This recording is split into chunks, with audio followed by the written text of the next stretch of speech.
A escolhida para coordenar a área econômica da campanha do Flávio Bolsonaro esteve visitando os grandes players financeiros do Brasil. E o que aconteceu? Du, contigo, me explica. E aí, como que o mercado recebeu? É isso aí. Olha que essa o mercado está mais otimista, hein? Pelo É. menos ela falou aquilo que eles querem ouvir. Hum, Então, contextualizando o pessoal, quem que é a coordenadora? Ela é a Daniela Marques. Para quem não lembra, ela foi presidente da Caixa Econômica Federal no governo do Bolsonaro. Trabalhou ah, ali direto com Paulo Guedes. Então, assim, ela vem da escola Paulo Guedes, é do né? time. De liberalismo econômico, exatamente.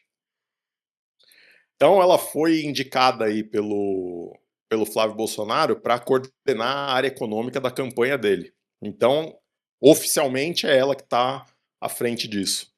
E ela já tem visitado aí os grandes players do mercado financeiro para apresentar o que pode entrar numa eventual proposta de governo, Que legal. né? Então, assim, é a mesma coisa. Isso não é já um plano de governo fechado, é uma conversa para apresentar ideias e dizer o que pode ser feito para o Brasil para tirar para tirar o país desse sufoco que a gente está vivendo hoje. O primeiro assunto que ela abordou é um choque de credibilidade. E o que, que é um choque de credibilidade? Cara, é sentar com o mercado, sentar com o povo brasileiro e falar: olha só, o que está acontecendo é isso, isso e isso, e a gente vai fazer assim, desse jeito, para atingir tal objetivo. Então, corte de gasto. Não é só chegar e falar assim: ah, corte de gasto. Não, nós vamos cortar gasto nessa área, desse jeito. A gente pretende economizar X% para poder diminuir a dívida do país. Então, esse choque de credibilidade é isso. Por quê? Você dando esse choque de credibilidade, então você tendo mais confiança do mercado em geral e, né, de parceiros comerciais de que você vai cumprir um plano para reduzir despesa, para economizar, para sobrar mais dinheiro, isso automaticamente já faz os juros cair. Então, você não precisa nem ter uma melhora econômica, não sei o quê, para os juros cair. É a mesma coisa, você vai no banco e fala assim: banco, me empresta um dinheiro? Ah, mas o que você vai fazer? Cara, vou gastar. Ah, então 15% de juros. É diferente de você ir no banco e falar assim: banco, me empresta um dinheiro. Eu preciso de um dinheiro para pagar essa dívida aqui, ó, mas eu ganho 2 mil de salário, o meu gasto fica em 1.500, eu consigo economizar R$ 500, esses R$ 500 eu vou te pagando essas parcelas do empréstimo que você vai me dar. Pô, aí o banco já fala: cara, ele tem um plano, então eu vou te cobrar juros de 8% ao invés de Diferente. 15%. Sim.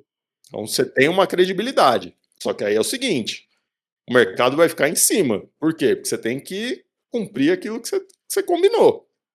Senão os juros voltam a explodir de novo. É. Entendeu? Então só esse choque de credibilidade já faria os juros cair. E fazendo esses juros cair, você já começa a economizar com dívida. Porque hoje pensa o seguinte: a dívida do Brasil está em 12 trilhões de reais. Se eu não me engano, o último número que eu vi. O juros no Brasil hoje é 15% ao ano.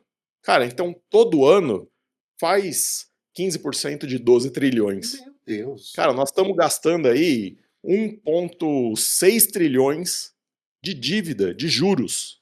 Ou seja, todo ano você paga 1,6 trilhão em juros para quem emprestou dinheiro para o governo. Então, se você foi lá e comprou Tesouro IPCA, Tesouro Selic, Tesouro Pré-fixado, todos esses títulos que você compra é o dinheiro captando, é o governo captando dinheiro emprestado. Sim. E aí ele vai ter que te pagar os juros em cima disso. Com os juros lá em cima, cada vez vai aumentando o bolo que ele tem que pagar. E aí, esse dinheiro que ele está pagando de juros é o quê? É dinheiro que poderia estar sendo investido em saúde, em segurança pública, em educação, mas não, você tem que pagar juros de dívida. E aí você fala assim: ah, não, eu poderia não pagar. Cara, se você não paga, o que, que você perde? Que a gente está falando aqui no começo? A credibilidade. Perdendo a credibilidade, juros sobe, Aí ninguém já mais é. empresta dinheiro. E aí. Essa intenção dela, essa direção que ela tá, de ideia que ela tá dando, é para mostrar para o mercado assim, tipo assim, olha, eu acredito nisso daqui. Por isso que dá uma animada, né? O pessoal fala, opa, eles estão indo por um caminho que nós entendemos que é melhor, né? Eu só não consigo Exatamente. entender por que teve gente do mercado que apoiou esse governo na outra eleição. Isso que eu não consigo entender. Teve um monte de gente Então, que né, apoiou. dizem as más línguas aí, e assim, qual é a maneira mais fácil de você ganhar dinheiro? Cara, o máximo que eu puder ganhar com o menos risco que eu vou correr. Qual é o menor risco que você corre hoje para ganhar dinheiro? É emprestando dinheiro para o governo. O governo pode pagar imprimindo mais moeda, pode pagar via aumento de inflação. Então, se os bancos todos sabem que apoiando o governo do Lula, apoiando o governo petista, a dívida vai aumentar, a dívida aumentando, os juros vai ter que aumentar, os juros aumentando, esse dinheiro que ele empresta para o governo vai render mais, com risco baixo, pô, eu não quero saber dos interesses do Brasil, de um país melhor. Não, eu vou apoiar esse governo aqui, porque nesse governo eu vou ganhar mais dinheiro. Isso daí entra numa seara tão complicada, né, cara? Por isso que eu falei, dizem as más línguas, entendeu? Não sou eu que estou Mas dizendo. faz sentido. Faz sentido, né? Eu quero ver o circo Entendeu? pegar fogo porque aqui eu vou ganhar vendendo extintor. Exatamente. Boa analogia, boa analogia. O segundo ponto, então, que ela apresentou é o orçamento base zero. E o que é o orçamento base zero? Todo ano o Brasil precisa apresentar o projeto de lei orçamentária, ou seja, é dizer, olha, no próximo ano eu pretendo gastar tanto com isso, isso e isso. Só que todo ano você copia o projeto de lei orçamentária do ano anterior e faz alguns ajustes. Tudo aquilo que você está copiando, cara, tem coisa ali que talvez você esteja gastando que nem precisa gastar mais. Então, quando ela fala assim, não, vamos ter que fazer um orçamento base zero, é pegar tudo que o governo tem de despesa, tudo que o governo tem de investimento, tudo que o governo tem de obrigatoriedade e ver, cara, realmente a gente tem que gastar com isso aqui? Realmente é hora de colocar dinheiro nesse lugar? Essas coisas que estão colocadas como obrigatórias realmente são obrigatórias? Então, traduzindo isso para sua casa, imagina assim, você assina lá Disney Plus, você assina Prime Video, você assina Netflix, você assina todos os streams, Spotify. Aí você fala assim, nossa, ano que vem eu vou colocar R$ 1.000 para gastar de streaming, para assinar os streamings. Só que tem streaming que você nem assiste mais.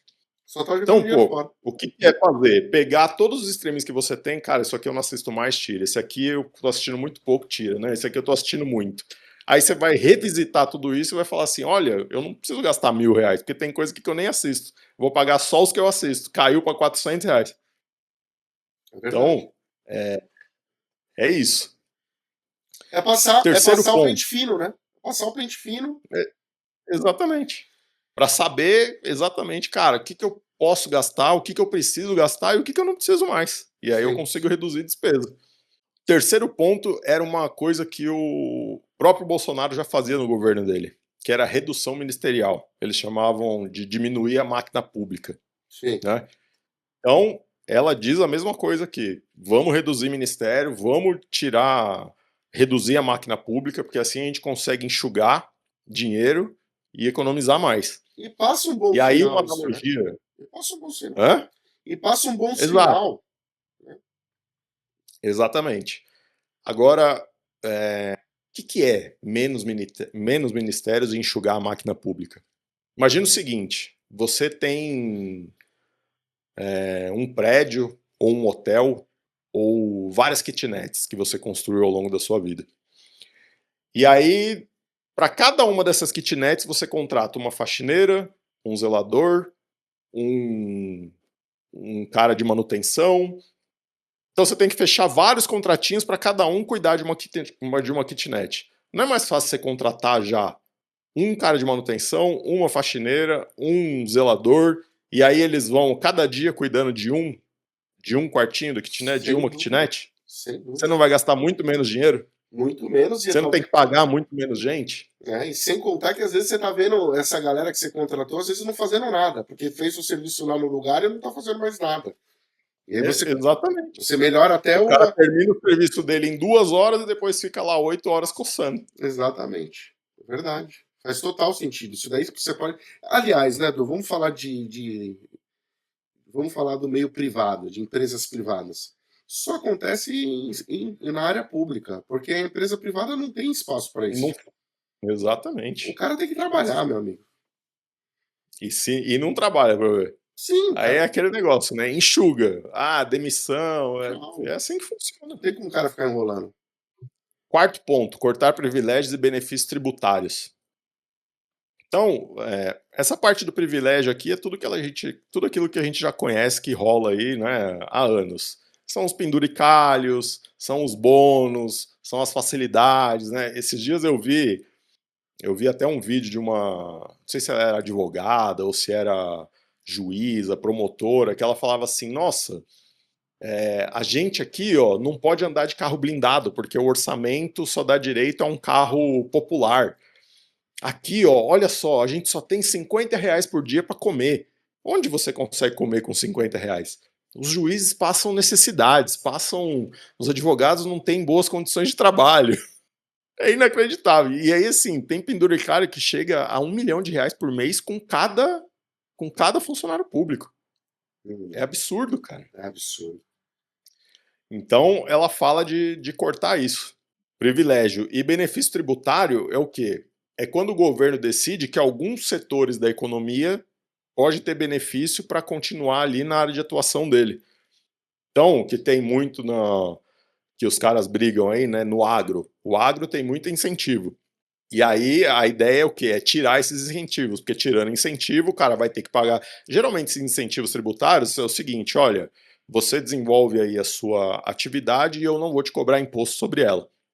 Então, pô, você tira o imposto de cima do cara, já dá um belo de um alívio, o cara consegue tocar o negócio dele.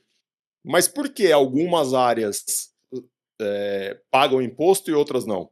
Aí essas outras áreas que pagam imposto começam, mas aquela outra área ali não paga imposto, ó, então reduz a minha. Ou, não, eu não quero pagar imposto também. Você começa a criar brigas na atividade econômica, né?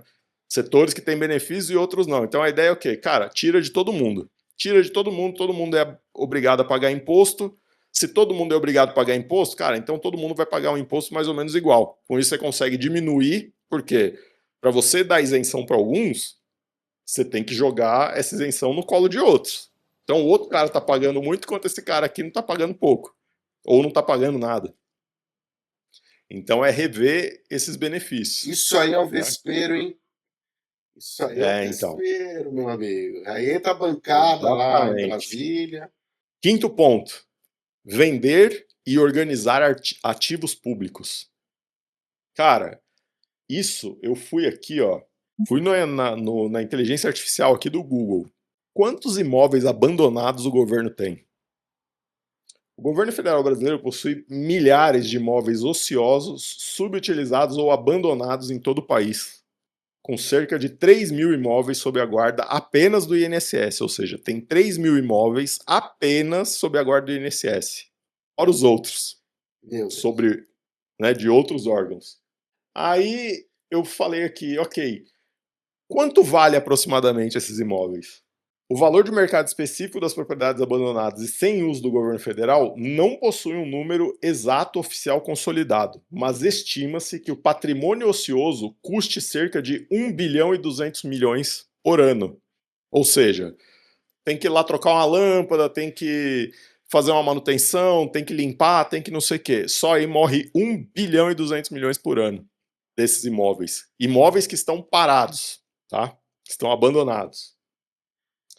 Enquanto o estoque total de imóveis da União, incluindo os ocupados, tá? Então a maioria é desocupada, vale entre 1,7 e 1,8 trilhão de reais. Muita grana. É bem, né? Cara, é dinheiro demais. Então, você imagina assim, né? Vamos trazer isso para a realidade da pessoa, para ela pensar, para a realidade do povo. Você é uma família, tem aí você, sua mulher, sua filha, e você está endividado. Só que você tem coleção de camisas de futebol, você tem uma bicicleta que você não usa mais, você tem um videogame velho, porque você já comprou um videogame novo e o velho tá lá guardado, e você tá com dívida. Pô, ao invés de ir no banco pegar dinheiro emprestado, por que você não faz uma limpa na sua casa, vende tudo que você não usa, levanta o dinheiro e paga a dívida?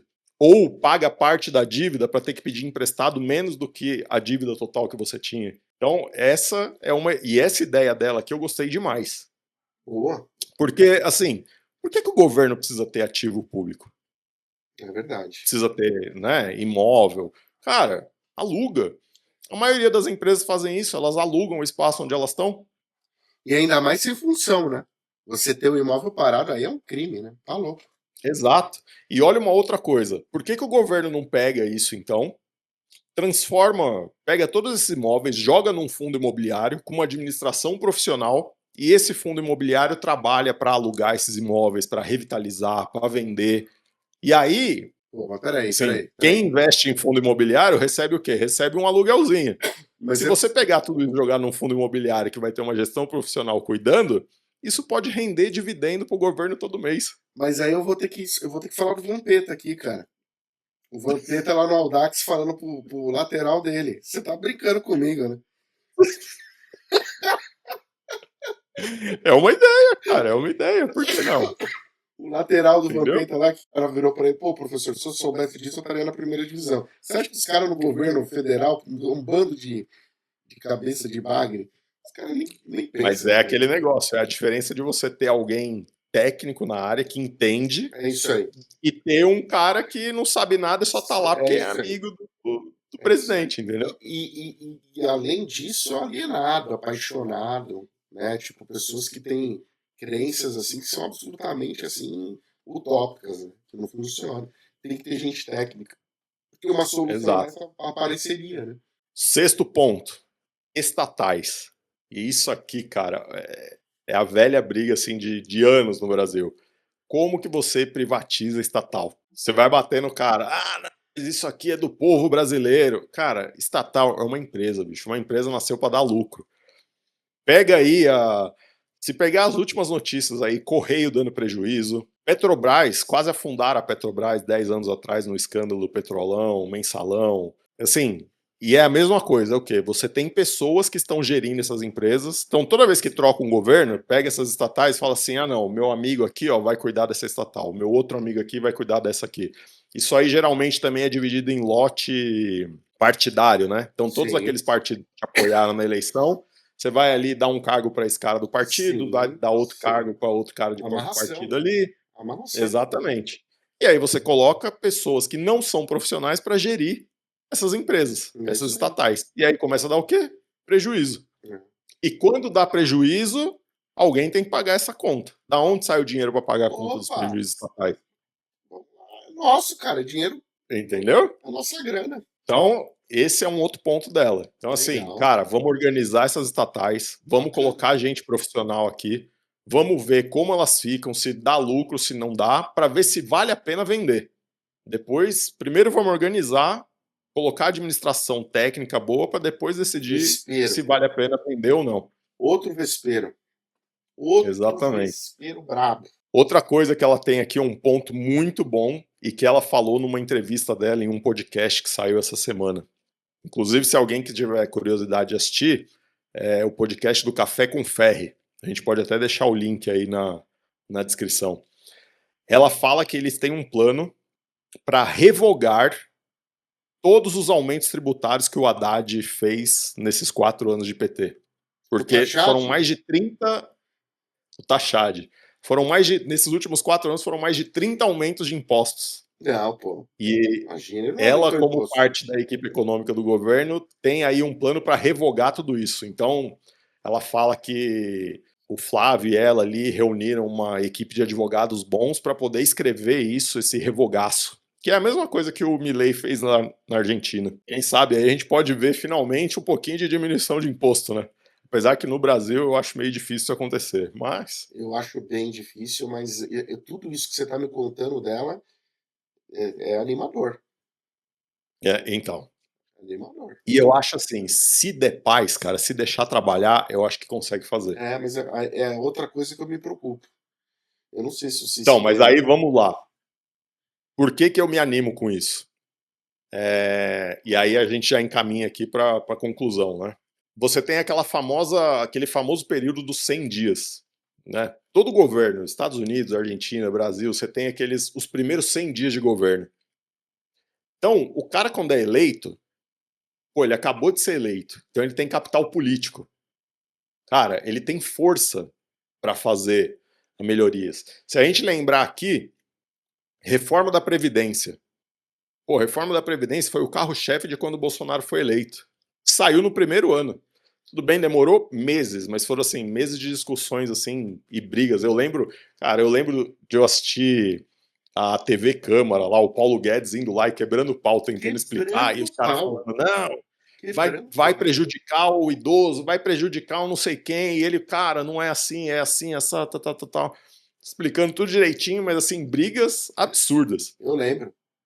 E olha isso, só saiu, se a gente parar para pensar, essa reforma da Previdência, exatamente porque foi no começo. Porque se demora um pouquinho mais, Já vinha a era. pandemia, começava aquela pancadaria toda e não ia ser aprovada. Já era.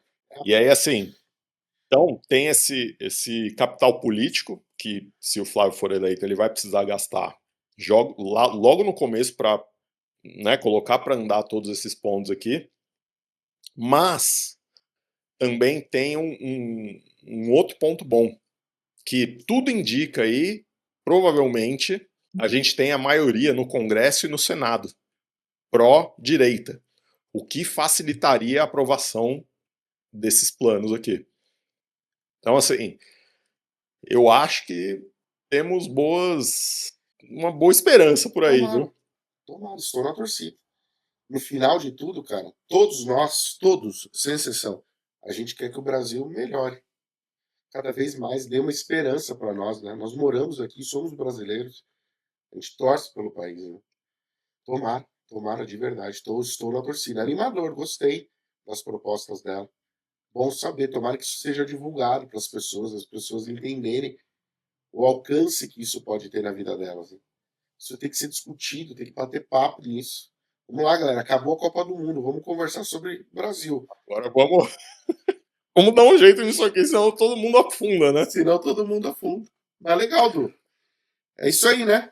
Vamos, É isso aí. vamos agradecer todo mundo, todos vocês que assistiram o vídeo até aqui. Muito obrigado. Vou pedir uma oportunidade, uma chance para vocês. Se inscreve no nosso canal aí.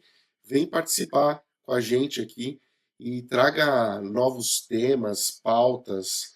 Deixe seu comentário. É muito interessante a gente saber o que o pessoal está pensando. Você que não gostou, vem aqui, escreve pra gente. Eu quero saber o que você pensa também. A gente precisa hoje conversar, gente. Vamos debater, vamos trocar ideia, A porque ideia só nasce através da conversa. tem que ter trocação de ideias no campo das ideias, né? A gente é brasileiro, gente. Nós somos brasileiros. Obrigadão. Du, valeu. Abraço. Tchau.